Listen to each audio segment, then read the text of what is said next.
दोस्तों आप देख रहे हैं मगहिया मास्टर चैनल। इस चैनल में आपका स्वागत है, हार्दिक अभिनंदन है। आशा करते हैं आप लोग अच्छे ढंग से एग्ज़ाम की तैयारी कर रहे होंगे और समय बहुत काफ़ी कम रह गया दोस्त। आप लोग जम करके तैयारी करें, दिन दोगुना रात चौगुना कर दीजिए ताकि आपकी मेहनत में कोई कमी न रह जाए।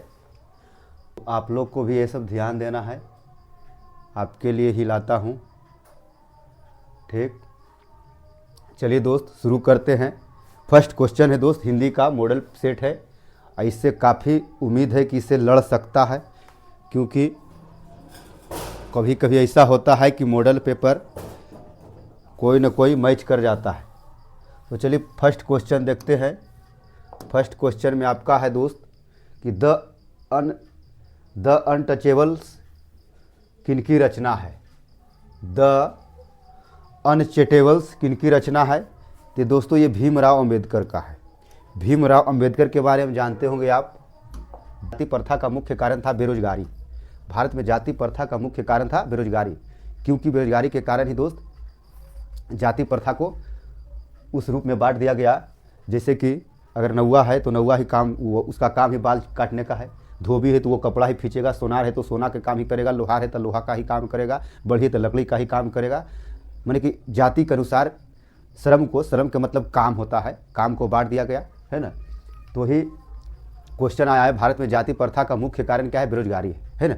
पहले के ज़माना में क्या होता था कि जब पेट में ही बच्चा रहता था, माने कि अभी धरती पर आया नहीं, उसको पहले सोच लिया कि माता पिता उसको पहले सोच लिया कि इसको हम ये नाई के बेटा है तो इसको काम सैलून में ही बाल काटना है, कहीं भी काटे। ये बढ़ी का बेटा है तो लकड़ी का ही काम करेगा। ये लोहार का है तो लोहा का ही काम करेगा। सोनार का है तो सोना का ही काम करेगा।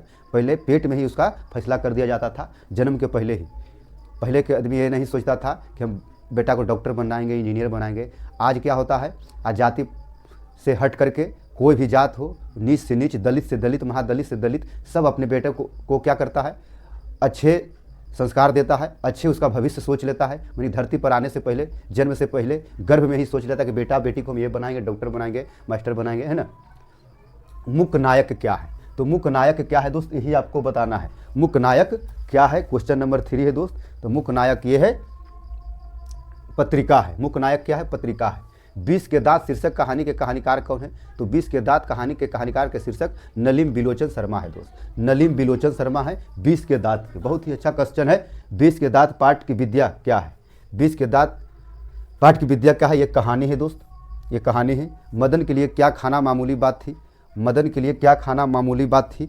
ये आप लोग पढ़े होंगे कहानी, तो बहुत ही अच्छे ढंग से इसमें समझाया गया था, है ना। तो मार क्या हो गया? मार दोस्त। नेक्स्ट चलते हैं question number next.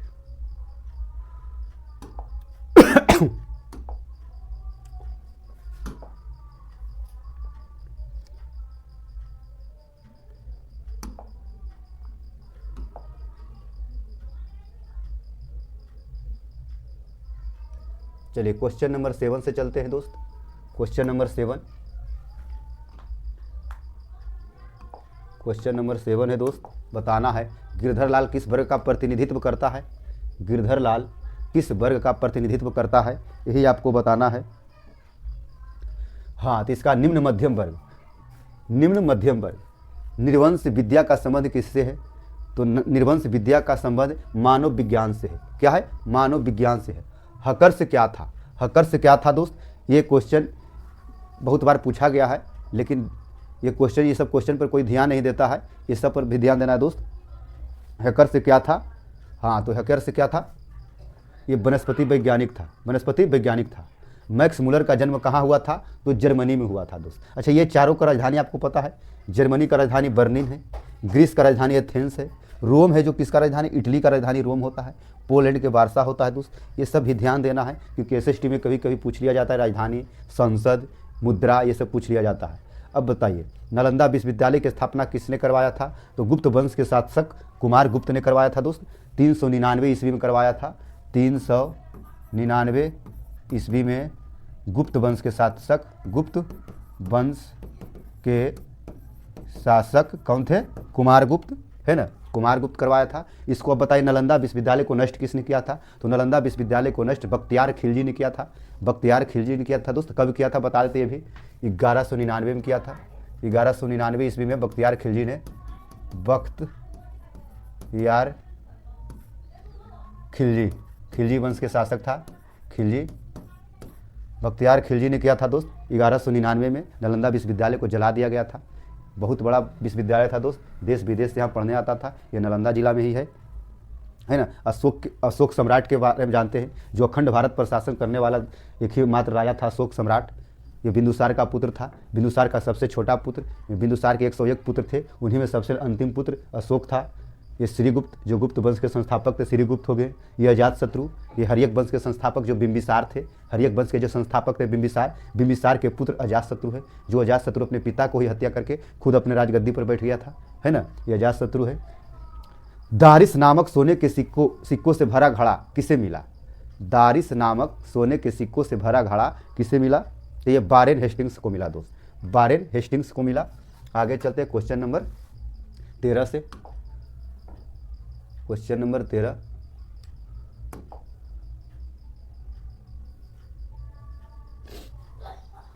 Question number 13 से चलते हैं दोस्त। सब पुराने अच्छे नहीं होते और सब नए खराब नहीं होते, ऐसा किसने कहा था? तो ये कालिदास ने कहा था दोस्त। कालिदास के बहुत सारा पुस्तक लिखा गया, रघुवंशम है, ये क्या हो गया, मेघदूत है, ये सब कालिदास के लिखा हुआ है दोस्त। सिख थक का क्या अर्थ होता है? सिख तक का क्या अर्थ होता है ये आपको बताना है। तो मोम होता है, सिख थक का अर्थ मोम होता है। सहजात वृत्तियाँ किसे कहते हैं? अनजान स्मृतियों को कहते हैं सहजात वृत्तियाँ। द्विवेदी जी से किसने पूछा था नाखून क्यों बढ़ते हैं? नाखून क्यों बढ़ते हैं दोस्त? ये किसने पूछा था द्विवेदी जी से? तो ये लड़की ने पूछा था। क्या? लड़की ने। सरवन बेलगोला नामक स्थान का संबंध किससे है? सरवन बेलगोला नामक स्थान किससे संबंधित है ये बताना है दोस्त। तो ये जैन लोग से संबंधित है। अब पता है जैन धर्म के संस्थापक कौन थे? जैन धर्म के संस्थापक ऋषभदेव थे। जैन धर्म के अंतिम जो 24वें तीर्थंकर थे ये महावीर थे दोस्त, महावीर स्वामी। बताइए केरल के शासक के द्वारा सिक्कों पर वीर केरलस्य शब्द किस लिपि में लिखी गई? वीर केरलस्य शब्द किस लिपि में लिखी गई दोस्त? यही आप लोग को बताना है। हाँ, नागर लिपि में। क्या? नागर लिपि में। अमोघ वर्ष कौन था? अमोघ वर्ष कौन था दोस्त? अमोघ वर्ष के बारे में बताना है। तो अमोघ वर्ष प्रख्यात राष्ट्रकूट राजा था, प्रख्यात राष्ट्रकूट राजा था। हिंदी के आदि कवि कौन कहे जाते थे दोस्त? हिंदी के आदि कवि कौन थे ये आपको बताना है। तो हिंदी के आदि कवि सरहपाद थे, सरहपाद थे। क्वेश्चन नंबर 21 से चलना है दोस्त, 21 से चलना है। क्वेश्चन नंबर 21, क्वेश्चन नंबर 21 से चलना है ना। हो गया था। नेवारी भाषाएं किस लिपि में लिखी जाती है? नेवारी भाषाएं किस लिपि में लिखी जाती है दोस्त? यही हम लोग को बताना है। 20 को तो हो गया था, 20 के, हाँ 20 के हिंदी। हाँ, नेवारी भाषा किस लिपि में लिखी जाती है दोस्त? हाँ, तो ये देवनागरी लिपि में। नेवारी भाषा देवनागरी लिपि में लिखी जाती है। निर्मला कौन थी? तो निर्मला कहानीकार की पत्नी थी। बहादुर कहाँ का रहने वाला था? बहादुर नेपाल का रहने वाला था। बहादुर से मार खाकर भैंस भागी भागी किसके पास चली गई? किसके पास भागी भागी भैंस चली गई दोस्त? आपको ये बताना है। क्वेश्चन नंबर 24 का बताना है दोस्त। इसका ऑप्शन नंबर भी बी हो जाएगा, मौसी के पास, मौसी के पास। नेक्स्ट चलते हैं दोस्त, क्वेश्चन नंबर 25 से चलेंगे। क्वेश्चन नंबर 25, क्वेश्चन नंबर 25 से चलेंगे, क्वेश्चन नंबर 25 से चलेंगे दोस्त। हाँ,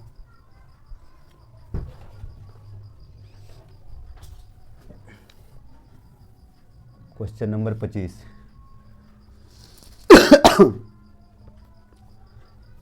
बहादुर से सोने के समय कौन मालिश कराता था? बहादुर से सोने के समय कौन मालिश कराता था? जब सोने जाता था तो उससे कौन मालिश कराता था दोस्त? यही आपको बताना है ना, यही बताना है। तो ये किशोर, किशोर दोस्त, किशोर हो जाएगा।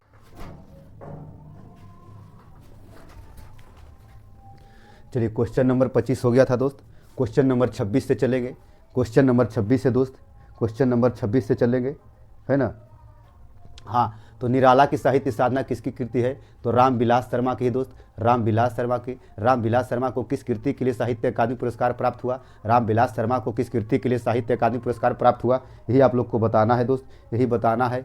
तो इसका ऑप्शन नंबर सी हो जाएगा, निराला की साहित्य साधना। निराला की साहित्य साधना। जब पंडित बिरजू महाराज को संगीत नाटक अकादमी अवार्ड मिला तब उनकी उम्र क्या थी? तब उनकी उम्र क्या थी दोस्त? उनकी उम्र क्या थी? यही आप लोग को बताना है। हाँ, उनकी उम्र क्या थी? हाँ, 28 के बी हो जाएगा, 27 वर्ष था दोस्त। पंडित बिरजू महाराज लखनऊ घराने के किस पीढ़ी के क्लास थे? किस पीढ़ी के क्लास थे दोस्त? यही बताना है। तो 29 के सी हो जाएगा, 7वीं पीढ़ी के। बिरजू महाराज ने ठुमरिया किससे सीखी? ठुमरिया किससे सीखी दोस्त? बिरजू महाराज ने ठुमरिया किससे सीखी? तो अम्मा से सीखी, अम्मा हो जाएगा, अम्मा। क्वेश्चन नंबर 30 तक हो गया। 31 से चलेंगे दोस्त, 31 से चलेंगे, 31 से चलेंगे दोस्त। देखिए, पढ़ाई पर थोड़ा ध्यान दीजिएगा क्योंकि एग्जाम में बहुत ही कुछ घुरा फिरा के क्वेश्चन पूछने लगा है, और लिखना इस तरह से ताकि लगे एग्जामिनर को, जांचने वाला को कि साफ साफ लिखिए। राइटिंग अगर नहीं भी बैठ रहा है तो ऐसा लिखिए कि एग्जामिनर जो जांचने वाला है उसे अच्छा से साफ साफ पता चले, तो नंबर आपका नहीं कटेगा। अगर आंसर सही दे देते हैं, लिखावट गड़बड़ी रहेगा तो आपका मार्क्स भी कम कर देगा दोस्त, नहीं समझ में आएगा, काट-कूट कर देगा, है ना। क्वेश्चन नंबर 31 से चलना है दोस्त। हाँ, आबियों में 19 दिनों के प्रवास के दौरान लेखक ने कितने गद्य की रचना की? लेखक ने कितने गद्य की रचना की दोस्त? तो 27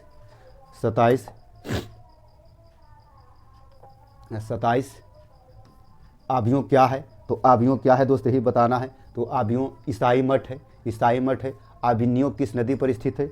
आबिनियो किस नदी पर स्थित है दोस्त? देखना है, रोन नदी पर, रोन नदी पर। मछली और गोश्त कौन खाता था? मछली और गोश्त कौन खाता था दोस्त? पिताजी खाते थे, पिताजी। मछली कहानी के लेखक कौन थे? मछली कहानी के लेखक कौन थे दोस्त? यही बता, विनोद कुमार शुक्ल है, विनोद कुमार शुक्ल है दोस्त। मछली लेकर कौन भाग गया था? मछली लेकर कौन भाग गया था दोस्त? तो ये हो जाएगा संतु हो जाएगा, संतु। मछली शीर्षक पाठ में खरीदी गई मछली में कितनी मछली जिंदा थी? कितनी मछली जिंदा थी दोस्त? यही बताना है। 37 नंबर के हो जाएगा, ऑप्शन नंबर ए, 2 मछली जिंदा थी दोस्त। अब नेक्स्ट चलते हैं क्वेश्चन नंबर 38 से। क्वेश्चन नंबर 38 से चलते हैं दोस्त, क्वेश्चन नंबर 38 से चलते हैं। क्वेश्चन नंबर 38 से चलते हैं। क्वेश्चन नंबर 38, नौबत खाने में इबादत शीर्षक पाठ साहित्य के कौन सी विद्या है? नौबत खाने में इबादत, है ना।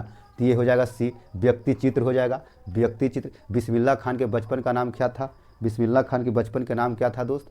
कमरुद्दीन था दोस्त, कमरुद्दीन था। हाँ, बिस्मिल्लाह खान के शहनाई के साथ किस मुस्लिम पर्व का नाम जुड़ा हुआ था? तो मुहर्रम हो जाएगा दोस्त। गांधी जी के महात्मा की उपाधि किसने दी? बहुत ही वीवीआई क्वेश्चन, हो सकता है आपको एसएसटी में भी दे सकता है, ये हिंदी में दिया है, हो सकता है कल एसएसटी में भी दे सकता है दोस्त। गांधी जी की महात्मा की उपाधि रविंद्रनाथ टैगोर ने दिया था दोस्त, रविंद्रनाथ टैगोर ने दिया था दोस्त। हाँ, ये साहित्य के नोबेल पुरस्कार विजेता जिसको 1901 में दिया गया था दोस्त।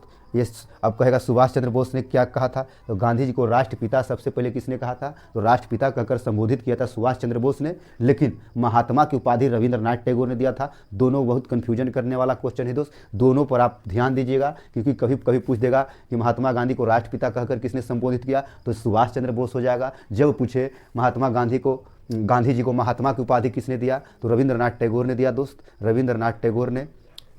चलिए नेक्स्ट चलते हैं, क्वेश्चन नंबर 42 से चलेंगे दोस्त। क्वेश्चन नंबर 42, हाँ, क्वेश्चन नंबर 42।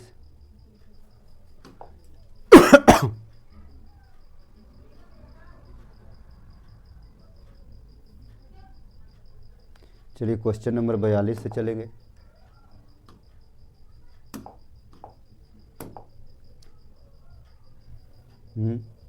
बयालीस से चलना है दोस्त, क्वेश्चन नंबर 42। हाँ, आध्यात्मिक शिक्षा से गांधी जी का क्या अभिप्राय है? हृदय की शिक्षा, हृदय की शिक्षा। किनके जन्म दिवस को अहिंसा दिवस के रूप में मनाया जाता है? तो महात्मा गांधी के दिवस के दोस्त 2 अक्टूबर को मनाया जाता है। कितना? 2 अक्टूबर को मनाया जाता है दोस्त। अहिंसा दिवस 2 अक्टूबर को मनाया जाता है, जो इसे हम लोग गांधी जयंती भी कहा जाता है ना। वाणी 20 के समान हो जाते हैं, वाणी 20 के समान कब हो जाते हैं? राम नाम के बिना, जब तक राम नाम का नाम नहीं लीजिएगा राम का, तो वाणी क्या हो जाएगा? 20 के समान हो जाएगा, है ना। क्वेश्चन नंबर 45 है दोस्त, 45 देखिएगा। गुरु नानक की रचनाओं का संग्रह किसने किया? गुरु नानक की रचनाओं की संग्रह किसने किया? गुरु अर्जुन देव थे दोस्त। सिख धर्म के पता है संस्थापक कौन थे? सिख धर्म के संस्थापक गुरु नानक थे दोस्त। गुरु अर्जुन देव थे जो 5वें गुरु थे दोस्त। गुरु अर्जुन देव की हत्या किसने करवाया था पता है? गुरु अर्जुन देव की हत्या जहांगीर ने करवाया था। एक 9वें गुरु तेग बहादुर थे दोस्त, तो 9वें गुरु तेग बहादुर की हत्या औरंगजेब ने करवा दिया था। और एक अंतिम गुरु 10वें गुरु गुरु गोविंद सिंह, तो ये संस्कृत में आपको पूछेगा गुरु गोविंद सिंह का जन्म कहाँ हुआ था? तो पटना साहिब में। गुरु गोविंद सिंह सिखों के 10वें गुरु और अंतिम गुरु थे दोस्त, है ना। ये सब क्वेश्चन आ सकता है। गुरु नानक के किस धर्म का प्रवर्तन किया? गुरु नानक ने किस धर्म का प्रवर्तन किया? किस धर्म का प्रवर्तन किया? यही क्वेश्चन आपको बताना है दोस्त। हाँ, सिख धर्म। सिख धर्म। रसखान के रचनाकाल के समय किसका शासनकाल था? रसखान के रचनाकाल के समय किसका शासनकाल था दोस्त? यही बताना है। तो जहांगीर के था दोस्त, जहांगीर। नेक्स्ट चलते हैं क्वेश्चन नंबर 48। क्वेश्चन नंबर 48 है दोस्त। हाँ, मालिन माली किसे कहा गया? तो राधा कृष्ण को कहा गया है दोस्त, राधा कृष्ण को। संप्रदाय मुक्त कृष्ण भक्त कवि कौन थे? संप्रदाय मुक्त कृष्ण कौन थे? तो ये भी थे दोस्त क्या? रसखान थे, रसखान। घनानंद किनके द्वारा मारे गए थे? घनानंद किनके द्वारा मारे गए थे दोस्त?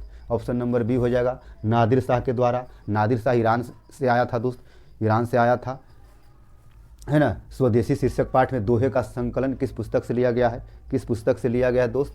तो ये हो जाएगा प्रेम घन सर्वस्व से लिया गया है, प्रेम घन सर्वस्व। सुमित्रा नंदन पंत के अनुसार भारत माता किसकी मूर्ति है?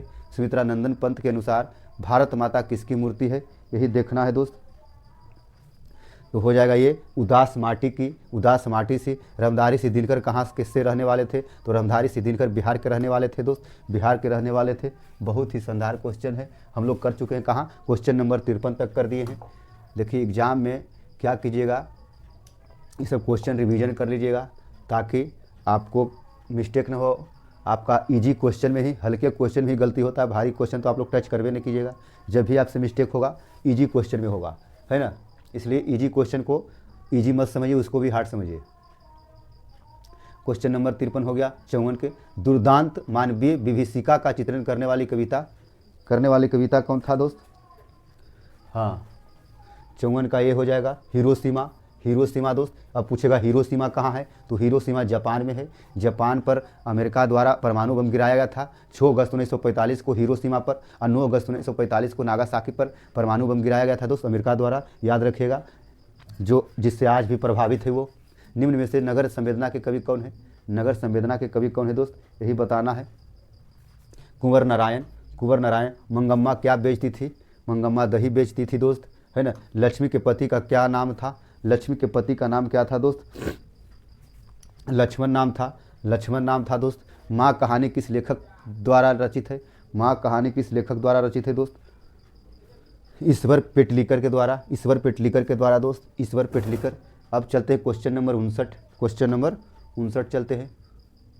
Question number 59। कहानीकार सुजाता का असली नाम क्या है? कहानीकार सुजाता का असली नाम क्या है दोस्त? बताना है। 59 के ए हो जाएगा, एस रंगराजन हो जाएगा। 3 बेटे 2 वक्त की रोटी एक माँ किस कहानी की पंक्ति है? किस कहानी की पंक्ति है ये बताना है। 3 बेटे 2 वक्त की रोटी एक माँ किस कहानी की पंक्ति है? धरती कब तक घूमेगी, धरती कब तक घूमेगी।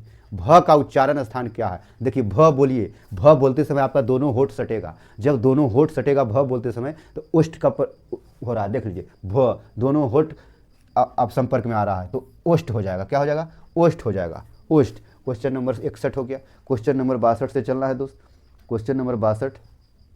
एक ध्वनि जब 2 व्यंजनों से संयुक्त हो जाए तब वह कहलाती क्या? संपृक्त ध्वनि कहलाते हैं, संपृक्त ध्वनि कहलाता है। ऐसे शब्द जो 2 शब्दों के मेल से बनते हैं और जिनके खंड सार्थक होते हैं क्या कहलाते हैं? जिनके खंड सार्थक होते हैं क्या कहलाते हैं? यौगिक शब्द कहलाते हैं। क्या? यौगिक शब्द कहलाते हैं। उत्पत्ति की दृष्टि से शब्द कितने प्रकार के होते हैं? उत्पत्ति की दृष्टि से शब्द कितने प्रकार के होते हैं? तो शब्द 4 प्रकार के होते हैं दोस्त। शब्द 4 प्रकार के होते हैं। शब्द 4 प्रकार के होते हैं।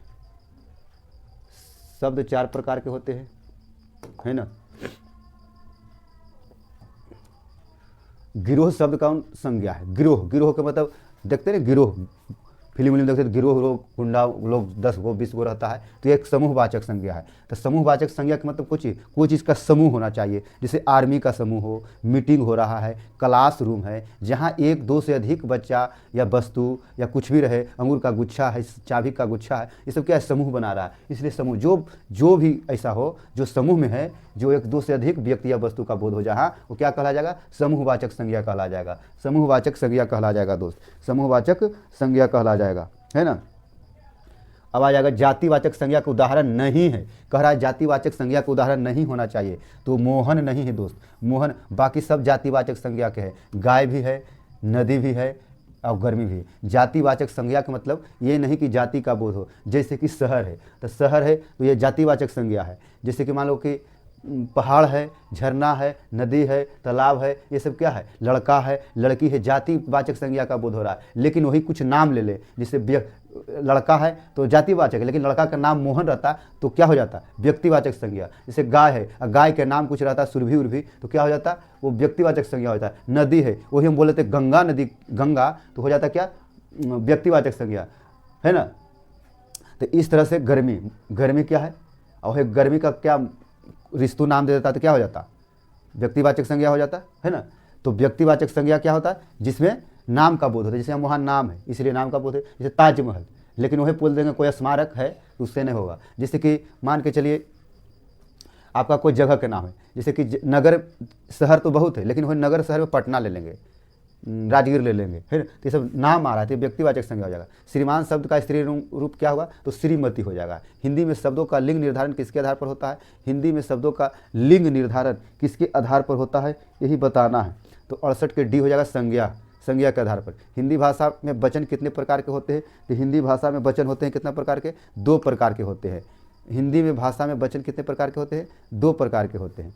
कारक के कितने भेद होते हैं, तो कारक के 8 भेद होते हैं। कारक के 8 भेद होते हैं दोस्त। कारक से आपको 1 से 2 क्वेश्चन व्याकरण से देगा। कारक और समास, समास को हम तो समास और संधि ये सब का वीडियो हम दे दिए यूट्यूब पर दोस्त, इसको आप लोग देख सकते हैं, अच्छे से फिर से रिवीजन हो जाएगा। सब ट्रिक के साथ बताएं, समास संधि कारक भी बताएंगे दोस्त, एग्जाम के पहले हम बता देंगे, है ना। लोगों ने चोर को मारा, अब बताओ लोगों ने चोर को मारा, लोगों ने, कर्ता ने, कर्म को, करण से, अपदान से, ये सब देख रहे हैं ना किस तरह से। अपने आप जब 8 भेद याद रहेगा, 8 का चिन्ह याद रहेगा तो आपको आसान हो जाएगा बोलने में, है ना। हाँ, तो कर्ता ने, तो कर्ता कारक हो जाएगा, क्या हो जाएगा, कर्ता ने, है ना। आगे चलते हैं, हो गया 71 नंबर तक, 71 तक हो गया, है ना। अब आ जाओ 72 से आ जाओ, 72 से आ जाओ। हिंदी में कितने सर्वनाम हैं, हिंदी में पूछ रहा है कितने सर्वनाम है दोस्त, बताना है। तो हिंदी में कितने सर्वनाम है, हिंदी में बोल रहा है, हाँ, तो 11 हो जाएगा दोस्त, 11 हो जाए। यह कविता मैंने लिखी है, इस वाक्य मैंने कौन सा सर्वनाम है, मैंने खुद बोल रहा है, यह कविता मैंने लिखी है, तो मैंने हो जाएगा क्या दोस्त, निजवाचक सर्वनाम। क्या हो जाएगा, निजवाचक सर्वनाम। जो शब्द संज्ञा या सर्वनाम की विशेषता बताता है उसे क्या कहते हैं, जो शब्द संज्ञा या सर्वनाम की विशेषता बताता है, यानी संज्ञा या सर्वनाम की विशेषता बताता है उसे विशेषण कहते हैं। जो शब्द संज्ञा या सर्वनाम की विशेषता बताता है उसे हम विशेषण कहते हैं। माने किसमें क्या विशेषता है, क्या उसके अंदर गुण है, गोरा है, काला है, लंबा है, नाटा है ना, मोटा है, पतला है, ये सब गुण है, सुंदर है, बदसूरत है, ये सब क्या गुण है, उसमें विशेषता है, तो यही सब क्या हो जाएगा, विशेषण हो जाएगा। 30 दिन किस विशेषण का उदाहरण है, 30 दिन किस विशेषण का उदाहरण है, देखो 30 क्या है, संख्या है, इसमें आंख मूंद के मार दीजिएगा, क्या, संख्यावाचक विशेषण। राम खाता होगा, कौन काल है, खाता होगा, देख लीजिए आप लोग टेंस पढ़े होंगे, यानी काल जिसको हम लोग बोलते हैं। तो राम खाता हुआ कौन काल है, तो संदिग्ध वर्तमान काल है, संदिग्ध वर्तमान काल है दोस्त।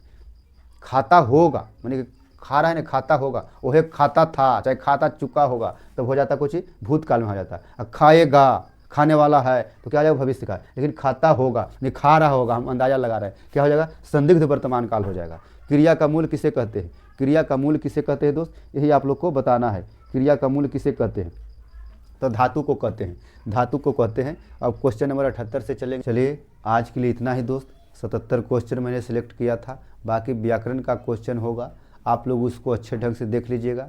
और तैयारी बस 2 से 4 दिन 5 दिन आपके पास है दोस्त, आप अच्छे ढंग से तैयारी कीजिए। आप बस प्रीवियस ईयर का रिवीजन कीजिए, प्रीवियस ईयर 2-4 साल पहले जो दिया है 2023, 24, 22 ये सब का क्वेश्चन दोनों पेपर देखिए, सेकेंड पेपर और फर्स्ट पेपर भी, तो दोनों के कॉम्बिनेशन मिला करके बस उसको देखिए और रिवीजन कीजिए। आपको इतने में अच्छे नंबर से पास हो जाइएगा, ये मुझे विश्वास है। चोरी मत कीजिएगा, चोरी के चक्कर में रहिएगा, वो गलत लिखेगा आप भी गलत लिखिएगा। अपने दिमाग से कीजिए, खुद कीजिए, जब तक हमारा इच्छा पूर्ण न हो जाए, पूरा दम संतुष्ट न हो जाए कि हम पूरा सही कर दिए हैं, जब तक अपने मन से लगे। जब हो जाएगा तब तुक्का लगाइए, अगल बगल से हेल्प कम लीजिएगा, ठीक ना। तो आज के लिए इतना ही। बने रहिए इस चैनल पर, और चैनल को अगर नए हैं तो सब्सक्राइब कीजिए, लाइक कीजिए और कमेंट कीजिए। बहुत बहुत धन्यवाद।